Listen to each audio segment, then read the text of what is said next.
The name Always Best Care has become the most trusted and reliable for in-home senior services. Our caregivers specialize in bringing families and friends closer together and putting smiles in the faces of each and every one of our clients by creating a fun and loving atmosphere.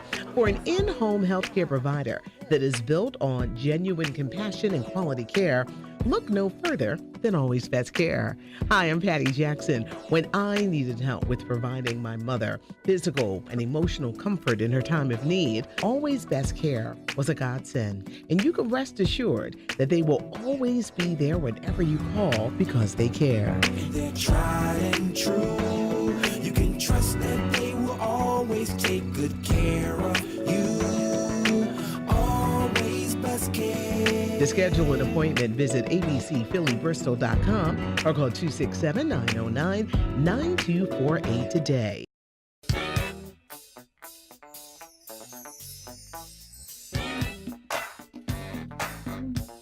Did you know he'll help you understand? Did you know always a right-hand man? Did you know he's gonna make it clear? Did you know? Come on, listen here. Did you know? Hello, and welcome to the Did You Know Show. I'm your host, Bryant Green. The Did You Know Show is centered around connecting individuals to home, community, and business resources that you ordinarily wouldn't know about. Today, I have with me two very exciting women dedicated to the Lupus Foundation.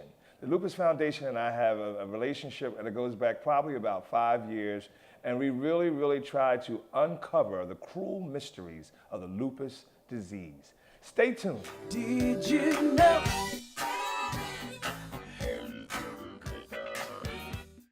Always Best Care specializes in helping seniors who wish to remain in their home but need assistance. Our flexible care programs vary from hourly to live-in. Simply put, we're there when you need us.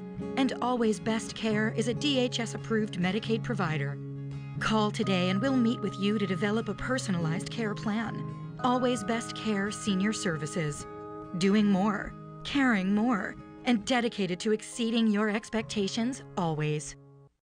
Did you know? Hello, welcome back to the Did You Know Show.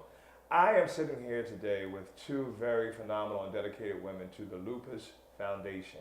I have with me today Ms. Cherie Perron, and then she is the chairman of the board for the Lupus Foundation for the last 16 years. And along with her, I have Annette Myrick, who is the chief executive officer of the Lupus Foundation. And together, we're going to have a great conversation about what's going on with the Lupus Foundation. You guys' mission, as I understand it, is to discover the cruel mystery of the lupus disease. Welcome to the show. Thank you. Thank you for having us. Oh, no problem. So let's start off, let's define lupus. What is lupus? Lupus is an autoimmune disease that can affect the major organs of your body, it can affect your joints. Basically what that means is the immune system that's supposed to protect your body actually turns against itself. Okay. So as an example, I have lupus, and my body, my immune system cannot distinguish my heart, my kidneys, my brain from an invader. So basically what happens in my system is the immune system attacks my kidneys. Okay. All right. And so what are some of the symptoms of lupus? Because it's my understanding that lupus, for a lot of people, goes undiagnosed. That's correct. Yeah, as a matter of fact, the average time to diagnosis is 6 years and 4 different doctors. And that's just not acceptable. Part of the problem of that is that the symptoms of lupus come and go. Like many autoimmune diseases, they flare up and they go into remission. The symptoms don't seem serious or life-threatening, yet the disease can be. And so some of those symptoms might include hair loss, mouth ulcers, pain when you take a deep breath because there might be inflammation in your chest, your heart or your lungs, rashes, joint pain, fevers that don't go away or keep recurring, and most notably, fatigue. And when we talk about fatigue, we're talking about you could sleep 8 or 10 or 12 hours because you feel like you have the flu, but then when you wake up, that blanket feels like a 100-pound weight to get off your body. And so when you think about the immune system working overtime and fighting itself, it kind of explains the fatigue. It's not the kind of fatigue you feel if you were, whooping it up over the weekend or just didn't get enough rest because you were on a deadline. It's despite the rest you get, you still have this fatigue. So the symptoms come and go. I guess my next question is, what are the common triggers to lupus? That's a good question, actually, because they are different with everybody. Okay. Some of the triggers could be, as an example, right now it's flu season. Okay. I have lupus. I am deathly afraid of getting sick because getting sick, catching a cold, a simple cold, can trigger a lupus flare, which could be deadly for me. So there are many different triggers. Environmental, sometimes something as simple as an allergy can trigger the immune system because the immune system is designed to protect your body. So the immune system kicks up, and as Annette's already said, it just kind of ramps up and just kind of goes haywire. Right, an imbalance occurs, and so the body can't distinguish that invader. So anything that turns the immune system on, that fight or flight, so that could be stress, it could be good stress, bad stress, it could be exposure to a virus or an infection. For many people with lupus, the sun is a trigger. I was just sort of asking, what Yes. about the weather, extreme weather conditions, one way or the other? Yes, Absolutely. Is lupus hereditary? They don't really believe it's hereditary, but I believe the last statistic I saw said at least maybe 5%, if that's correct. In terms of passing lupus on to your kids, it's something like a 5% chance. But there are certain populations that are affected by lupus much more often, and more often with more moderate to severe lupus. And so when you see entire populations, then we know that there's a genetic component. Because of the complexity of the disease, it's not just one gene. It's over 100 genes that we think right now come into play with the onset of lupus. So genetics play a small component. Hormones play a component in lupus. 90% of cases of lupus are women. Most of those women are in their childbearing years, and that's that roller coaster ride of hormonal change. So we know that that's a factor. Women of color are 3 to 4 times more often affected with lupus and more often with more severe disease, more life-threatening disease. So African American, Latinas, Asian American, Native American women are affected more often. So when we see these different things, genetics, hormones, and population-based or the environmental triggers, we don't know if all of those things have to come into play, one or the other, but that's kind of where the research is leading to try to pinpoint what causes lupus. Now, that being said, men get lupus. Babies can have lupus. Oh, wow. Senior citizens can get lupus. So it's not only women in their childbearing years, that's just the biggest audience, but essentially anyone can get lupus. So what do you do? I mean, you said it's 6 years, the average time to get diagnosed is 6 years. So then what does one do if they suspect they have lupus? Which doctor do you go to, the rheumatoid doctor or? Yeah, a rheumatologist is the principal specialty for lupus, and we do encourage folks. What happens is people experience symptoms, and Cherie can even share a little bit of her own journey, where you have some symptoms and then they go away, and so you don't call the doctor, and then other symptoms might occur, and then when you eventually call the doctor, you forgot about the first set of symptoms. So we encourage people to journal and kind of keep track of those things and get to the right doctor. And before, Cherie, you jump in, I'm just thinking the average person, so if you're like me, I hate going to the doctor, not because I don't have a great relationship with the physician, but it's just kind of, oh, I'm sick again, what do I do? I mean, I think most people would try to work on it themselves. But if you have this tricky disease, in my mind, that comes and goes, you really don't ever think to journal because you really don't think that it's something that is really connected and that really needs to be diagnosed and treated. So could you share your story, Cherie? Sure, absolutely. I really truly just started to feel really bad. I had low-grade temperature. I had extreme fatigue, the fatigue that Annette talked about. And I just could not seem to get it together. Even after I had slept for 8 to 10 hours, I would wake up in the morning needing to go back to bed. So I did go to my primary physician because at the time I didn't know what was wrong with me. So I went to my primary physician to explain these symptoms, and the doctor was many different things. First thing was, it's all in your head. There isn't anything wrong with you. At the time, I had 2 small children, so they thought it was just, I was on overload. I was working 10, 12-hour days, so I was doing a lot. The symptoms would go away, as Annette has already talked about, and then when they come back a little bit more severe. So I did finally find a doctor that basically said to me, and it was a rheumatologist, that said to me, I'm going to stay with you until we find out exactly what that is.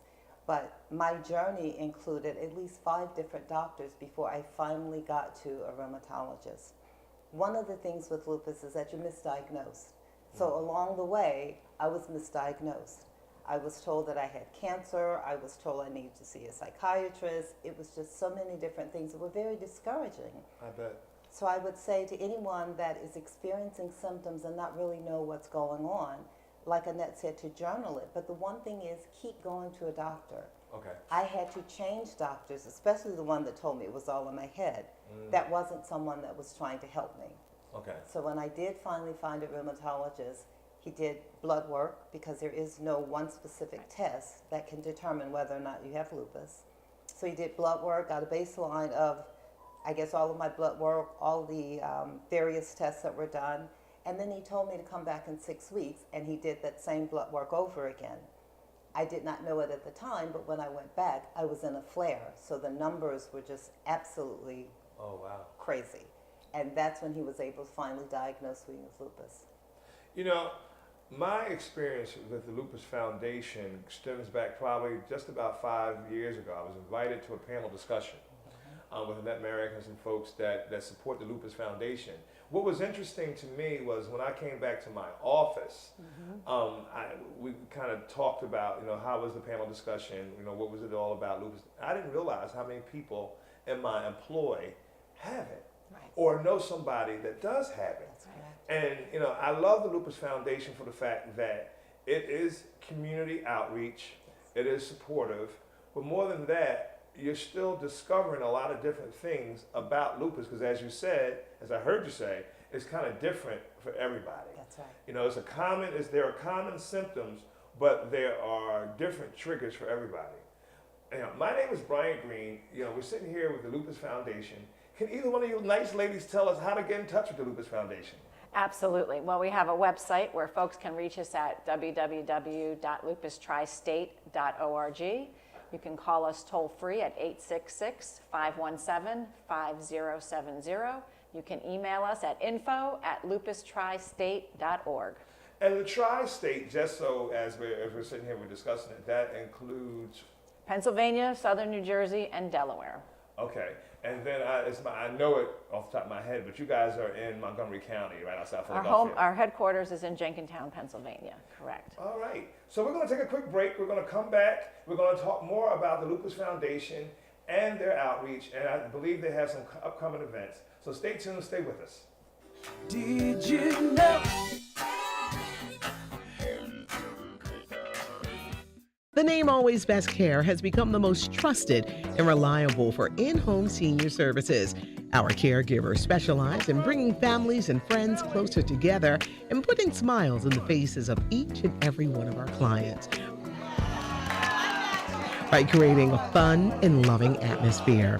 For an in-home healthcare provider that is built on genuine compassion and quality care, look no further than Always Best Care. Hi, I'm Patty Jackson. When I needed help with providing my mother physical and emotional comfort in her time of need, Always Best Care was a godsend. And you can rest assured that they will always be there whenever you call because they care. They're tried and true. You can trust that they will always take good care of you.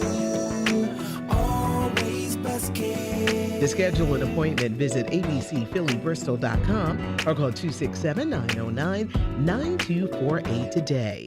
Did you know?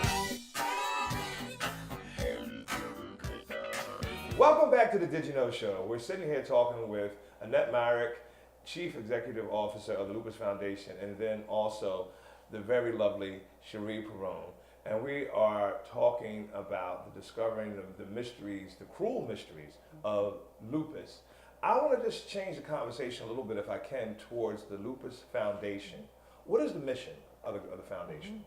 The mission is to basically educate people about lupus, but also to do research to help find a cure. Okay. And do you guys do support groups? Oh, yes, we do support groups. We have several support groups throughout the tri-state area. Okay. And as Annette mentioned earlier, they can just call the office and give us their location and we can connect them to a support group.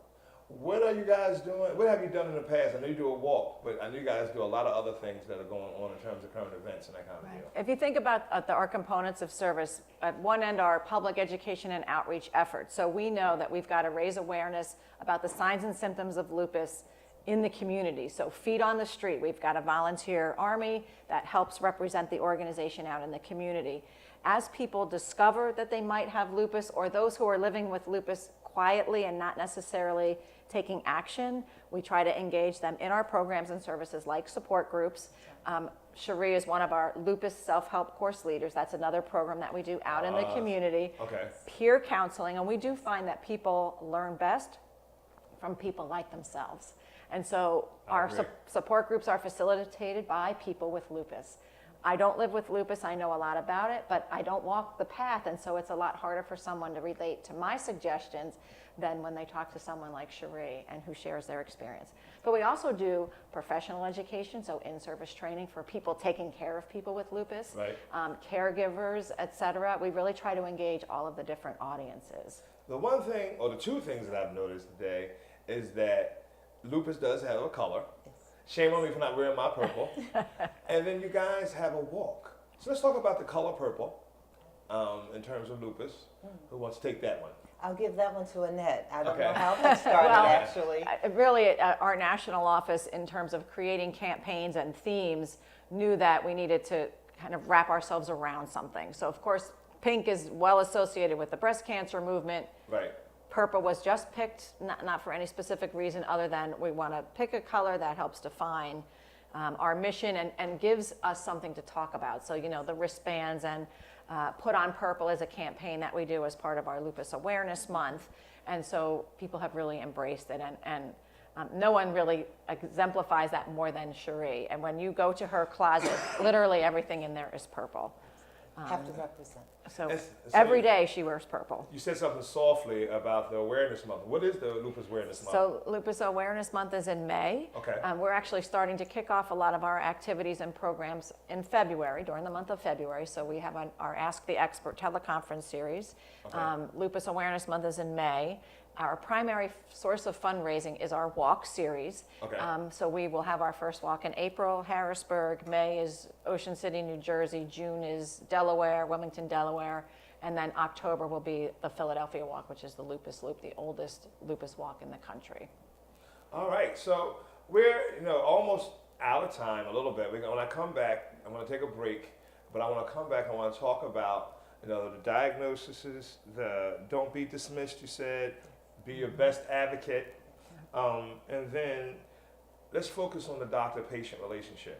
So this is Brian Green of the Did You Know Show. Today's show is sponsored by Always Best Care Senior Services. We're going to take a quick break and we're going to come back and continue our conversation with Annette and Cherie. Stay tuned. Did you know?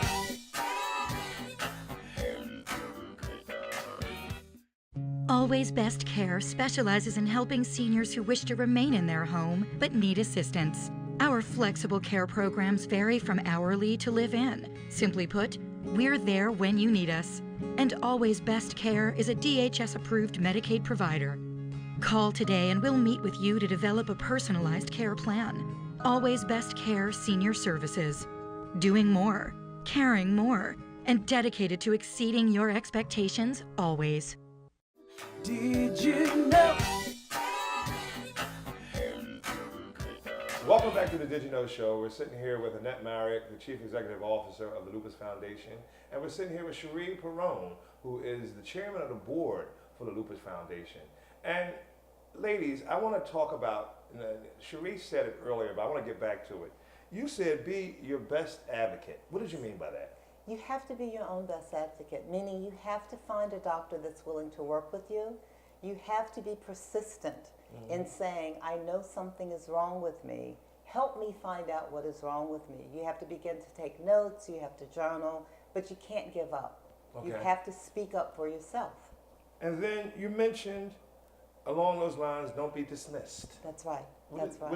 Tell the viewing audience, what did you mean by that? Because I'm sure there's people sitting out there now thinking, you know what, I never thought that I might have lupus, or my cousin or my sister or my mother has these these symptoms that you just described, but don't be dismissed. What did that mean? Well, because my story about going to a doctor, one of the doctors said to me that it was all in my head and I needed to see a psychiatrist. I knew right away that that doctor was dismissing me and just kind of blowing me off. And with that, I found another doctor. You have to be willing to speak up for yourself, and you have to be willing to end a doctor-patient relationship if that doctor isn't helping you. In all things. In all things, absolutely. Absolutely. So don't be dismissed. And I felt that that doctor was basically saying, there's something wrong with you, it's all in your head, and I don't have time to deal with you. So I'm just basically letting you go, pushing you off to someone else. So you can't allow yourself to just be dismissed. Wow. And then you mentioned, you shared your experience, but there are a lot of people that have lupus. I think, Annette, you mentioned a statistic offline, about 1 out of 4 people are on disability. 1 out of 4 of our clients that we serve cannot work to the age of retirement. So they are going out on disability. They're accessing their medical care either through Medicaid or Medicare because they cannot continue employment. The disease really can impact every aspect of life: relationships, finances, ability to work, joy, doing the things you want to do. And parenting. Exactly. And so being dismissed may also carry over to your employers, your loved ones, because you look beautiful. What do you mean you can't get out of bed? You just slept 12 hours. And that's why education is so important for the whole family and the whole community, because people with lupus do have valuable contributions to make, and no one should be dismissed. So when you don't feel well and you know your body best, you've got to take action and do something about it. And don't let anyone tell you it's all in your head. Cherie, when you got diagnosed, I mean, you talked about the symptoms of going back and forth to the doctors, and one doctor wanted to send you to a psychiatrist. We talked about that being a self-advocate. How did you get diagnosed? When you got diagnosed, then what? Can you walk us through that a little bit? Yes. I was diagnosed in 1994 by a rheumatologist. Okay. And at that point, he didn't know a whole bunch about lupus, and neither did I. So I started this journey of trying to find information. And what I found was it really truly was the various blood tests that were done. Okay. Because there's, and I can't get into all the various, help me in that. Double-stranded DNA, there's really the looking ANA, at. and all these various things. But the numbers were different the second time I went. And based on that, he did some research and found out that it was definitely indicative of lupus. Okay. So that's how he came back with the diagnosis of lupus and started me right on prednisone that day before I left the office. He started me on prednisone. Am I correct that some folks, and when we talk about treatment, are getting chemo treatment? That's correct. Can we talk about that a little bit? Sure. Unfortunately, when people say chemo, a lot cancer? of people automatically think cancer. But unfortunately, those of us that are living with lupus sometimes have to have chemotherapy to treat and suppress our immune system. And that's basically what chemotherapy does. It suppresses or wipes out your immune system. And in lupus, your immune system is overactive. That's what's causing the lupus flare. That's what's causing kidney failure or problems with your brain or with your heart. So you have to suppress the immune system to get the immune system back to kind of an even keel so that you can survive. Wow. If somebody wanted to, again, I know we said at the top of the show, if somebody wanted to connect to the Lupus Foundation, it is in, I think you said South Jersey, Pennsylvania, and then also Delaware. Correct. What is the website again? We are at www.lupustristate.org, 866-517-5070, info@lupustristate.org. A very good dynamic that I want people to kind of understand, and that you said it softly, but I'm going to bring it back. You don't live with lupus, but then, Cherie, you do. Yes. And it's been my experience in any debilitating situation when you have support groups, people generally want to talk to people that have that same experience. Exactly. Correct? As we wind down the show, what would you tell the people that are watching right now that may think that they have, or may know somebody that may have lupus? What would you say to them in terms of really not waiting and not being dismissed? What would be your parting message? I would say to call the office. We have a Test Yourself for Lupus bookmark. Oh, wow. Yes, Okay. and there are 11 symptoms that are on that bookmark, and if they say yes to at least 4 of those symptoms, they should see a rheumatologist. Wow. I would also say be persistent, to write down your symptoms on a daily basis, and if you see a pattern beginning, or if all of a sudden your symptoms disappear, 2 or 3 weeks later they come back, go to a rheumatologist. But I would say the best source of information would be to call our office, contact someone in the office. Annette, do you have any I would like to add, but for those who are living with lupus or who know someone with lupus, don't live so quietly. Make some noise. Yes. And when you do that, again, this is a disease that's unpredictable, it comes and goes, so feeling that sense of control can be very challenging, but by taking action, coming to a walk, it really is a sense of empowerment, and that improves quality of life. You don't have to, we don't want people to live quietly with this disease, we want them to make noise with us, so we can get greater resources to find better treatments that are more targeted. Again, we talked about chemotherapy suppressing the immune system. Well, now you can't fight an infection if you get one. Okay. So we need better, less toxic, more targeted therapies while we are on that search for the cure. So we need the army to be bigger. We need people to make, right, we need to make more noise and really continue to push awareness of this disease. This is the Did You Know show. This is Annette Marriott and Cherie Perrone. Thank you so much for coming to the show. For, like, as I said, the last 4, maybe 5 years have been really involved in supporting the Lupus Foundation. But I just want to tell the listening audience that it is a great organization in terms of outreach, in terms of information, in terms of just really, as you just said, testing yourself. 30 or 40 years ago, if I can compare the Lupus Foundation to Alzheimer's, for instance, Alzheimer's a lot of times was dismissed as senility. Now it's a whole lot going on with the Alzheimer's Association and walking to end Alzheimer's. And Annette, you said it great, don't be quiet about lupus. Right. Lupus, back in 1994 to now, fast forward to 2018, how much information have you gained? Oh. The more people talk about it, the more we evangelize, the treatment, the symptoms, and hopefully we'll find a cure. My name is Brian Green, signing off. I will see you next go around. Thank you, ladies, for coming out. Thank you for One more having time, us. can you give us the Lupus Foundation information? LupusTriState.org, 866-517-5070, info@LupusTriState.org. Thank you so much for coming. Thank you.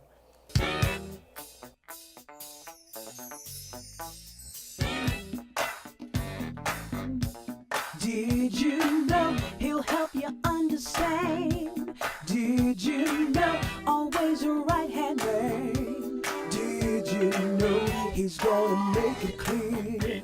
Did you know? Come on. Always Best Care specializes in helping seniors who wish to remain in their home but need assistance. Our flexible care programs vary from hourly to live-in. Simply put, we're there when you need us. And Always Best Care is a DHS-approved Medicaid provider. Call today and we'll meet with you to develop a personalized care plan. Always Best Care Senior Services.